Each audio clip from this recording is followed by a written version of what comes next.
Olá, gente, tudo bom? É bom estar de volta aqui com vocês. A nossa aula hoje é uma aula bem específica. É uma aula onde eu vou estar tratando com vocês sobre um tema que eu acho que é de capital importância para a vida da igreja cristã e da igreja cristã reformada como um todo. Nesses últimos dias, de governo atual, o governo atual havia editado um decreto para viabilizar o acesso às armas, como vocês bem sabem. O governo atual é a favor do uso de armas. E, de repente, o Congresso Nacional foi e cassou esse decreto presidencial, tirando a liberdade do cidadão de possuir uma arma, ou tirando a possibilidade do cidadão ter uma arma, julgando que é um incentivo à violência ter armas, ok? Então, nossa aula de hoje, nosso curso de hoje, vai se tratar sobre a Bíblia, armas e a fé reformada, ok? Esse é o tema da nossa aula de hoje, ok? Então, te convido a vir refletir sobre esse tema. Será que a Bíblia Sagrada tem alguma coisa a dizer sobre a relação das armas e a vida cristã? E a fé reformada, o que ela tem a dizer sobre o uso de armas, ok? Vamos falar um pouco sobre isso hoje, ok? Muito bem. Começando aqui a nível de introdução, é que em 2005 se fez um referendo em nosso país sobre o tema do desarmamento, E esse referendo, na verdade, ele foi feito com a possibilidade de trazer uma paz para a população brasileira naquela ocasião. E naquela ocasião, o mundo evangélico aclamava a iniciativa do governo como uma verdadeira solução para a violência.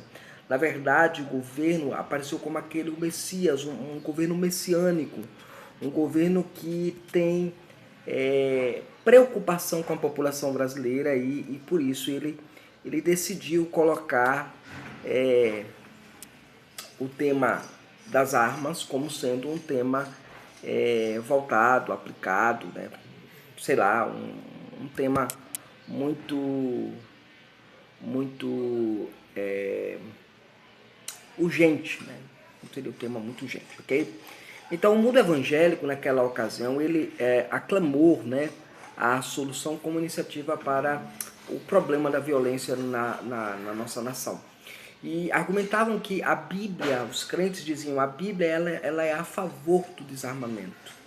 Mas a minha pergunta, gente, a minha pergunta que eu faço é, será que a Bíblia é a favor do desarmamento? Ok, será que a Bíblia fala alguma coisa? E a fé reformada, a fé protestante historicamente falada, como ela encara essa problemática do armamento, Posso ou não ter uma arma como cristão? Essa é a pergunta que a gente precisa entender em nosso coração, Agora começa aqui o pano de fundo evangélico atual, No pano de fundo evangélico atual, o mundo evangélico de hoje, o mundo se posiciona a ser contra o uso, o porte, a comercialização de armas por parte dos crentes. Então, os crentes eles não deveriam e não devem ter armas. E o discurso é baseado nas seguintes premissas. Primeira premissa, só dois tipos de pessoas têm armas. A primeira, o bandido, a segunda, a polícia. Pra que tu quer ter arma, rapaz? Eu escuto muito isso aqui direto, Ah, eu venho de uma família de pessoas que entendem que pode possuir armas. Mas da parte da família da minha esposa, essas duas ideias aí são muito presentes na mente de muita gente. O bandido é que deve ter armas e a polícia. Então, essa ideia. Aqui na igreja onde eu pastorei, muita gente tem essa mentalidade, tem esse pensamento. Tá? Gente, segura 2 segundinhos aqui, porque a porta lá tá batendo com o vento.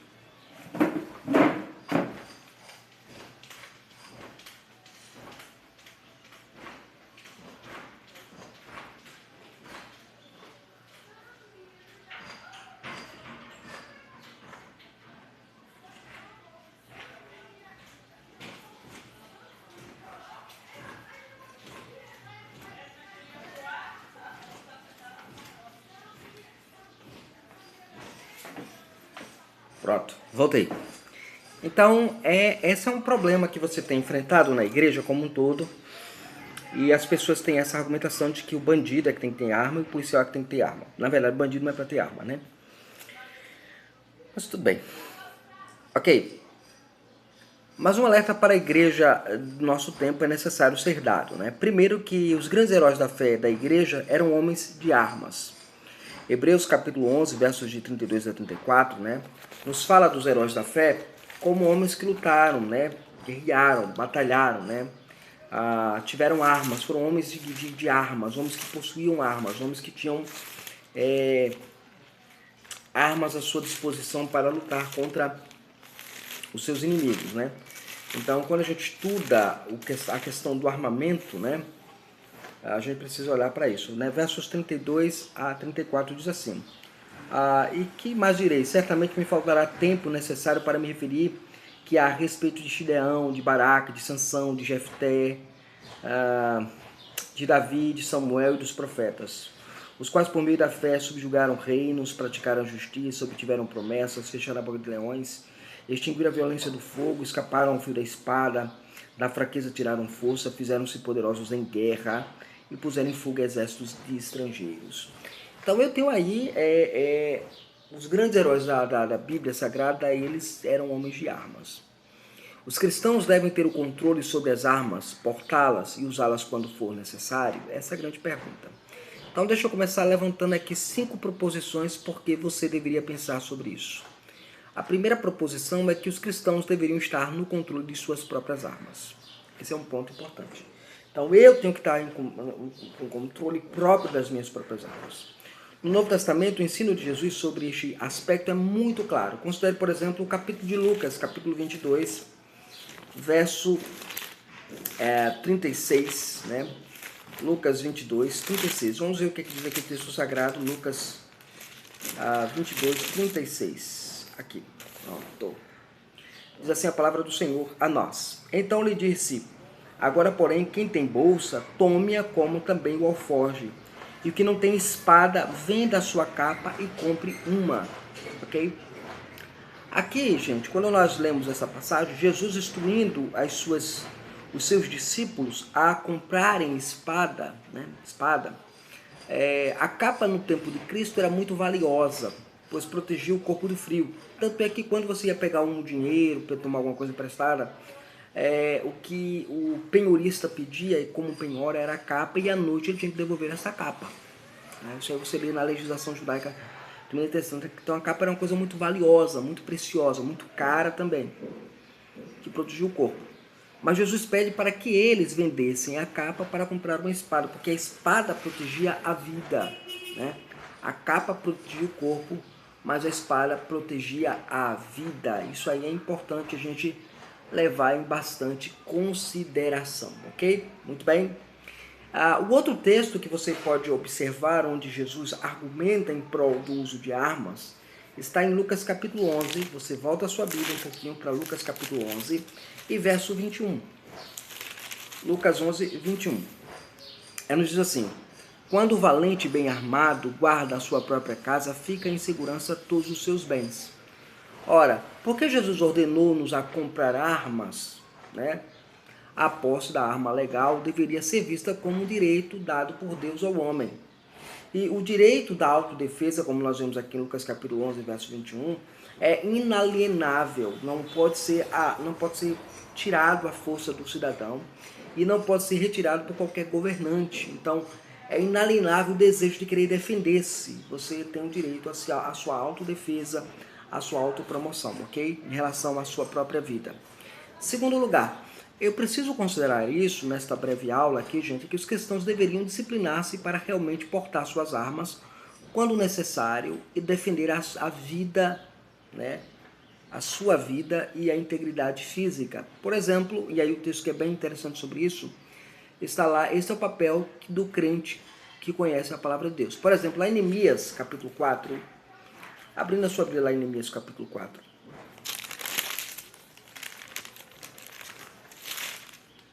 Neemias, capítulo 4, versos de 11 a 18. Diz assim a palavra do Senhor, né? Vamos começar do verso 10. Então disse Judá: já desfaleceram as forças dos carregadores, os escombros são muitos, de maneira que não podemos edificar o muro. Disseram, porém, os nossos inimigos: nada saberão disto, nem verão, até que entremos no meio deles e os matemos, e assim faremos cessar a obra. Lembra lá a briga lá entre samaritanos e judeus aqui nesse contexto, né? Muito bem. Quando os judeus que habitavam na vizinhança deles 10 vezes nos disseram: de todos os lugares onde moram subirão contra nós.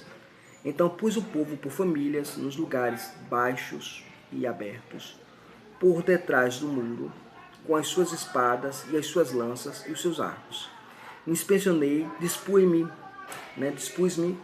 e disse aos nobres, aos magistrados e ao resto do povo: não vos temais, lembrai-vos do Senhor grande e temível, e pelejai pelos vossos irmãos, vossos filhos, vossas filhas, vossa mulher e vossa casa.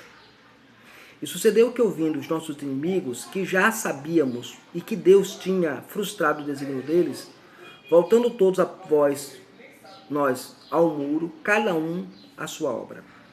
Daquele dia em diante, metade dos meus moços trabalhavam na obra, e a outra metade empunhavam lanças e escudos, arcos e couraças. E os chefes estavam por detrás de toda a casa de Judá.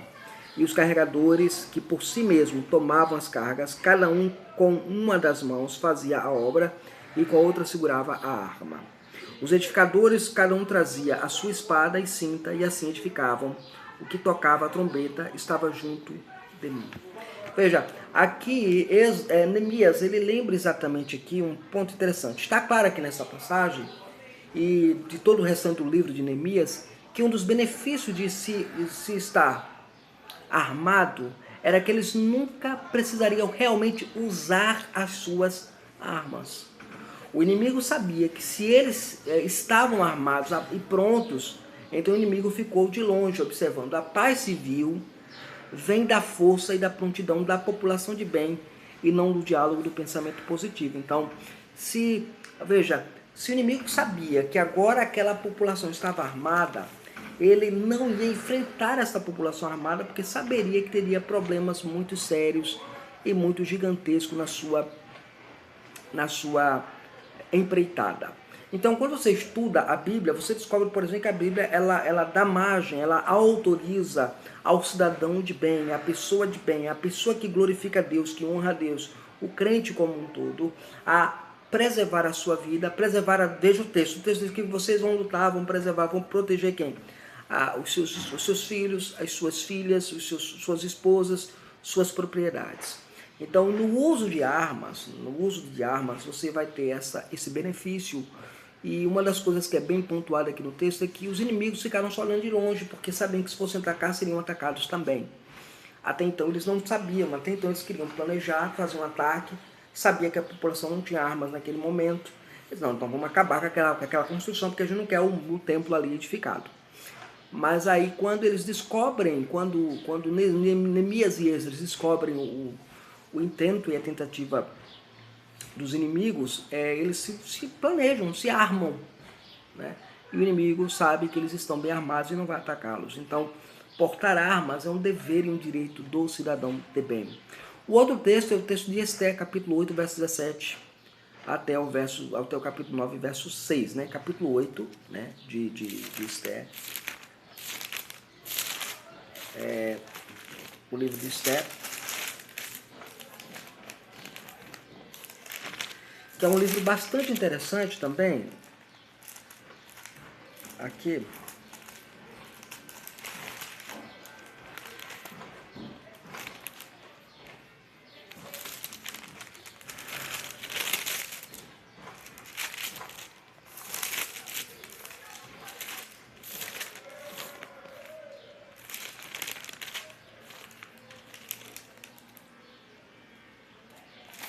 No livro de Esther aqui, no capítulo 8, né, gente? Esther, capítulo 8, verso 17.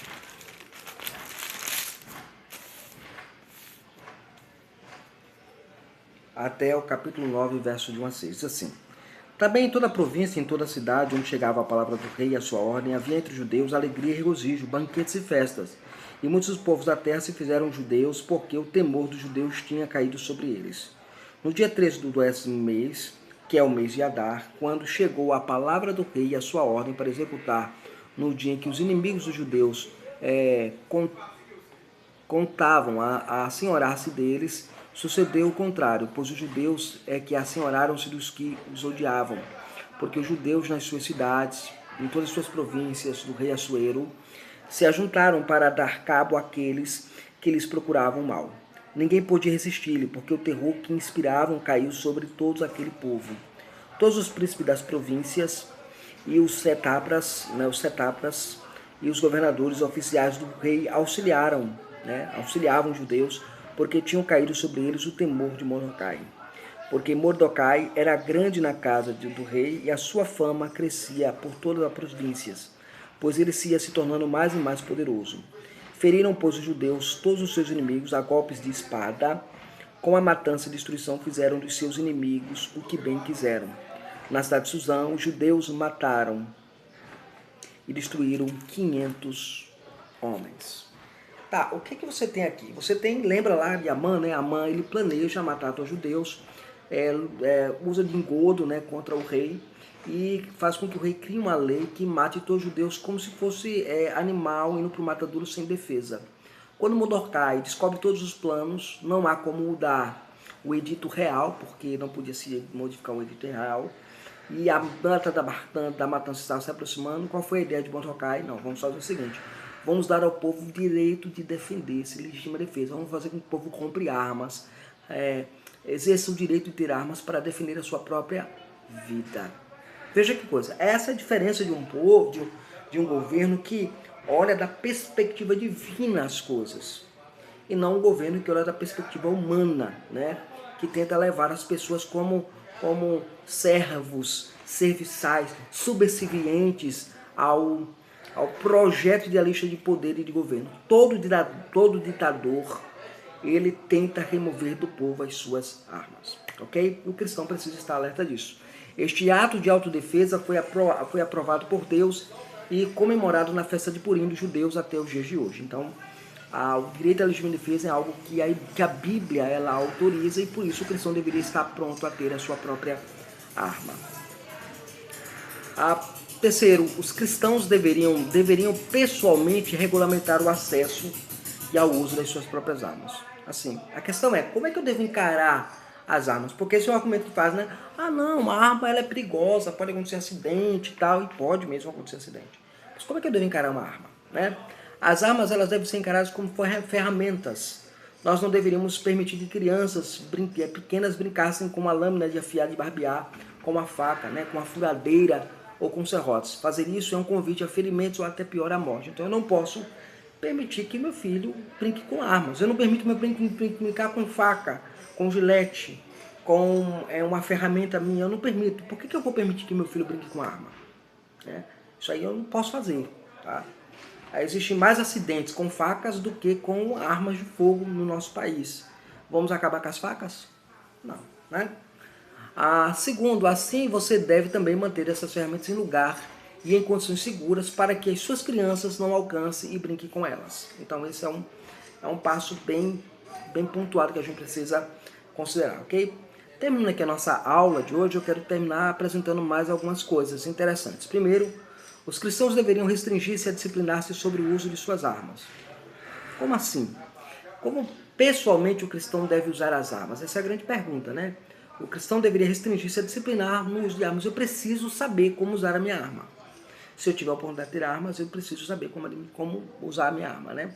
Tendo aulas de segurança, memorizar todas as regras para o bom uso das suas armas, ter uma mente e um espírito diligente quanto ao uso responsável das armas, né? Tem gente que sabe que se tiver arma vai fazer atrocidades, então não tenha, não compre, tá? Não tenha arma.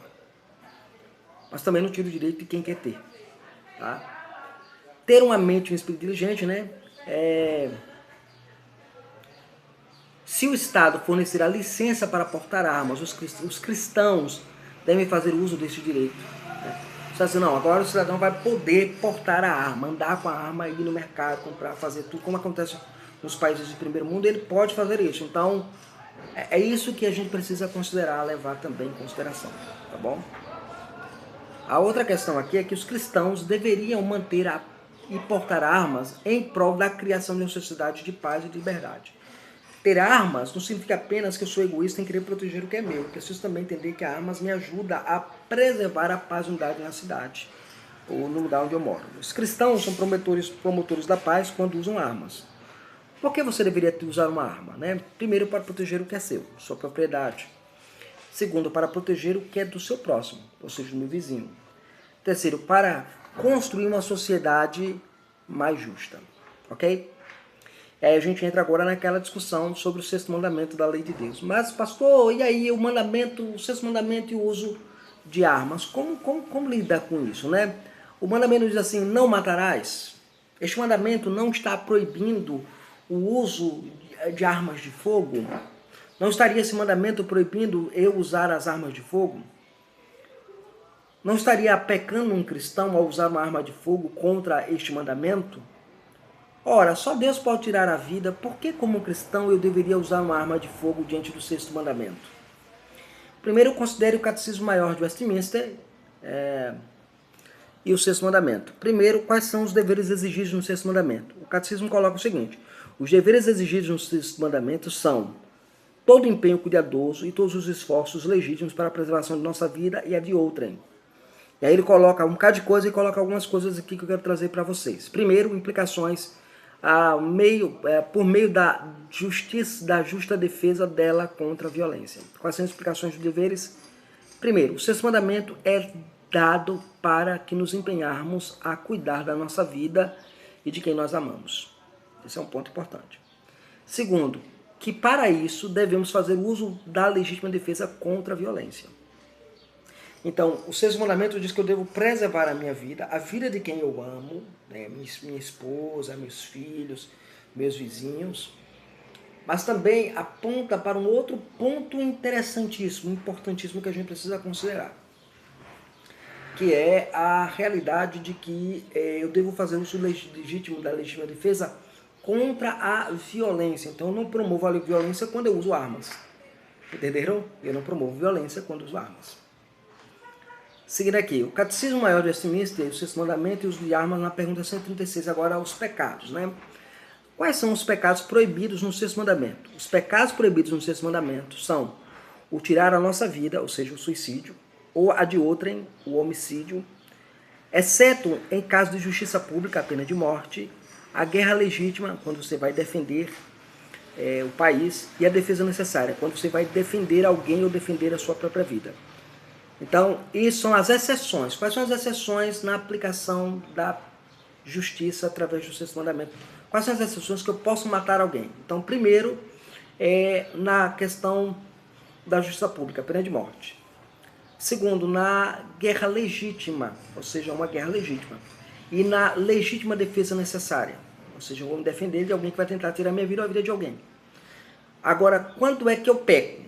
Quando há negligência desses fatores que nós mencionamos, ou a retirada dos meios lícitos ou necessários para a preservação da vida. Isso me lembra muito bem quando eu tinha por volta dos meus 20 anos, né, na ocasião, e naquela ocasião, no meu bairro, lá em Recife, onde eu morava, a superintendência da polícia havia de retirar o chamado posto policial do bairro, né? Aí eu escrevi uma carta para o coronel Targino, não esqueço mais disso, o nome dele. Escrevi uma carta para o coronel mencionando vários fatores baseados no sexto mandamento da lei de Deus. Sabia que ele era um cristão. E saí desenvolvendo essa discussão para que não fosse retirada, porque um dos pecados contra o não matarás é a retirada legítima dos meios lícitos ou necessários para a preservação da vida. Uma delegacia de polícia, ela preserva muitas vidas. A gente que não percebe isso, mas ela preserva muitas vidas e nós ignoramos isso. A ação de um policial é mais preservadora do que a gente imagina. Eu não entendo como é que a população brasileira protege tanto bandido, né? Tanto bandido. Essa é a grande verdade. Os heróis da população brasileira são os ladrões. Basta você olhar para o STF, né? O STF parece que coloca mais o ladrão lá em cima do que o policial que está lutando dia a dia com a criminalidade. Então, assim, o catecismo lembra a nós que devemos olhar para isso dessa perspectiva, desse olhar, deste foco, né? Então, quais são as implicações disso? Primeiro, há ocasiões que quando matar não é pecado. Então, há ocasiões que quando eu vou tirar a vida de alguém não é pecado. que uma delas é quando fazemos a defesa necessária, a legítima defesa. E a terceira, que retirar os meios para isso, ou seja, o porte de arma, a posse de arma, esse estatuto do desarmamento desse famigerado, que na época de 2005, a população disse, não, nós queremos ter armas. 67% da população disse, não, nós queremos portar as nossas armas. Esse governo nojento que nós tivemos aí durante muitos anos aí, acabou colocando goela abaixo, né, na população, uma coisa que a população não pediu, né, que é desarmar a população. E aí, o estatuto de desarmamento é pecado contra os mandamentos quando o governo me nega o porte de arma, quando o governo me nega a posse de arma, quando o governo decide retirar a circulação das armas. É complicado, ok? Então nós estamos terminando aqui. Deixa eu mostrar aqui outra coisa para vocês. Veja a cena. Às 2 horas da manhã você escuta um barulho em casa. Qual cena você prefere viver? Você sai com a vassoura na mão ou você prefere sair assim? O que você prefere pegar? A vassoura ou um fuzil? Eu prefiro um fuzil. Se você prefere a vassoura, o problema é seu, né? Deixa eu apresentar alguma bibliografia sugerida para vocês lerem, estudar um pouco sobre o assunto. A primeira bibliografia está ali, Mais Armas, Menos Crimes, foi reeditada agora, de John Lott, uma obra muito boa, vale a pena você ler. Tem ela editada em inglês e ela já saiu, ela foi reeditada, ela foi republicada em português. Nos governos anteriores, essas obras foram proibidas de serem vendidas. Essa obra, principalmente do John Lott, foi proibida de ser vendida no país durante um bom tempo, né? Hoje, graças a Deus, com o atual governo, hoje você pode vender sem nenhuma dificuldade adquirir essas obras. O outro livro ali é Mentiram para Mim sobre o Desarmamento, do Flávio Quintela e Biné Barbosa. É um livro fantástico, maravilhoso. Esse livro, eu comprei ele em um dia e no mesmo dia eu terminei de ler. O livro é muito bom. E o outro livro, que é do presbítero Felipe Luiz Machado, Armas, Defesa Pessoal e a Bíblia. São obras que eu recomendo a sua leitura. Tem outras obras que você pode encontrar, mas essas foram as obras que eu li para poder elaborar essa pequena aula para esclarecer vocês sobre o uso de armas na tradição reformada. Então nós presbiterianos, nós reformados, nós entendemos que as armas devem ser utilizadas. Se você observar aqui, deixa eu ampliar aqui para você, deixa eu ver se eu consigo ampliar aqui, pronto, deixa eu ampliar aqui. Se você observar aqui, eu vou ampliar a mão um pouquinho, pronto, isso, aqui. Se você observar aqui essa foto aqui, gente, essa foto aí, ó, ela é a foto de um grupo de puritanos presbiterianos indo para o culto. Estão carregando o quê? Armas, né? Estão carregando armas. Então eu espero que tenha ajudado você, espero que tenha esclarecido você aqui no nosso canal. Se você não conhece o conteúdo do nosso canal, se inscreve no canal, dá aquele joinha, dá aquela notificação e compartilha esse vídeo com outras pessoas, para que outras pessoas tenham acesso ao conhecimento, tá bom? Deus abençoe e estenda graça sobre a sua vida.